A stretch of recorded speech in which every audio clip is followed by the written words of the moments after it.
ఆలస్యం చేయకుండా మనం ప్రొడ్యూసర్ గారికి మైక్ ఇచ్చేద్దాం. నాగవంశీ గారు మాట్లాడతారు.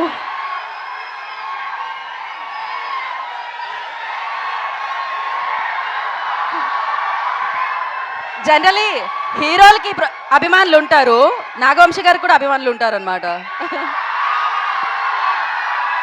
I love this. లేదు యా,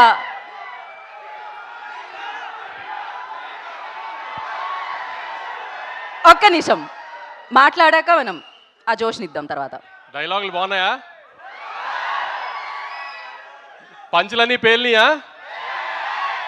సినిమా అంతా అలానే పంచులు అన్నీ చక్కగా పేలుతాయి. ఏదో పెద్ద కథ చెప్తాము, అదేంటి కొంచెం ఎమోషనల్గా ఫీల్ అవ్వటం అలాంటి ఏ ఉండవు. చిన్న సింపుల్ కథ, కానీ 2 గంటలు నవ్విస్తూ ప్రతిదీ నవీన్ స్టైల్లో ఒక ఎటకారం పంచులు వేసుకుంటూనే ఉంటుంది సినిమా అంతా. చక్కగా పండక్కి రండి, గ్యారంటీ నవ్వుకుంటూ వెళ్తారు. వద్దు, కాలర్ లైట్ గురించి ఇప్పుడు ఎందుకు, కానీ అన్నీ మనం తర్వాత చూసుకుందాం, దానికి చాలా టైం ఉంది. కాలర్లు ఎత్తడాలు అవన్నీ మే నుంచి స్టార్ట్ చేద్దాం, ఇప్పుడేం వద్దులే. కానీ పంచులైతే ఏమి ఎక్కడా మీకేమి తగ్గింది అనిపించలేదు కదా ట్రైలర్లో.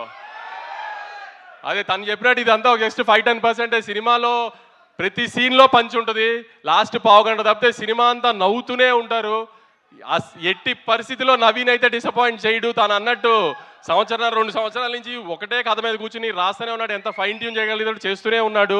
ఆడియన్కి చిన్న ఇబ్బంది పడకూడదు ఇది అది అని అన్ని ఎలిమెంట్స్ కవర్ చేశాడు. కొత్తగా ఆమె ఇప్పటిదాకా ఎక్కడ రివీల్ చేయనట్టు ఒక చిన్న ఎలక్షన్ బ్లాక్ కూడా ఉంటుంది, అది ఫన్ టోన్లో ఉంటుంది అంతా. సో అన్ని పండక్కి ఒక సినిమాలో పండగ సినిమాలో ఏమేమి కావాలనుకుంటారో గత ఇన్ని సంవత్సరాలుగా చూస్తున్నప్పుడు ఒక సోగ్గాడి చిన్న నుంచి కానీ ఒక అలవై కొండపురంలో కానీ ఒక సంక్రాంతి కోసంలో కానీ అలాంటి అన్ని ఎలిమెంట్స్ కలిపి ప్రాపర్గా ప్యాకేజ్ చేసాము. ఖచ్చితంగా మీరు డిసప్పాయింట్ అవ్వరు అనుకుంటున్నాను. అందరూ థియేటర్స్కి వచ్చి ఖచ్చితంగా సినిమా చూసి మనల్ని అందరినీ ఎక్కుతున్న వాళ్ళందరికీ సమాధానం చెప్తాం. ఈసారి కొంచెం గట్టిగా థియేటర్స్ రండి. Thank you so much Vamshi గారు.